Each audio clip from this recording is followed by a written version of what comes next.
We all have a different purpose, a different reason for being. And we all walk a different path. But ultimately, we get back to the same place. And for all of us, in one way or another, that is the quest to know ourselves more intimately, to really have a very clear sense of who we are and what we're here to achieve. And for each of us, getting to that path, that process is different. But I can tell you that the thing that is in the way for most of us knowing who we are and what we're here to do are those things that I call lies. And in my book, Lies That Limit, I write about them because I think that's the work that we all have to do. It's the work that I do with my corporate clients as well, as in helping whatever their level in leadership. We make assumptions about what they should know, how perfected and refined they should be.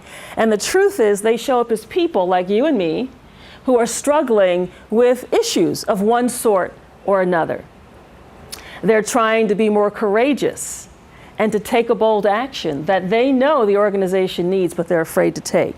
And you and I have that in our lives. There are probably things that we're longing to do that we resist doing.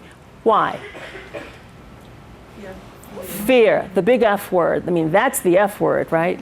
Fear. We are afraid. We're afraid to act. And a lot of that fear comes from the way that we were trained and conditioned. The labels that get applied to us. You're such a nice girl. Therefore, she will never do what? If you're a nice girl, you don't do what? You don't do anything bad. You don't displease people and you don't disappoint them. So there are labels. What about some of the illusions in our lives? Like one of mine was hard work is the answer. It will get you where you need to go. Am I right about that? No.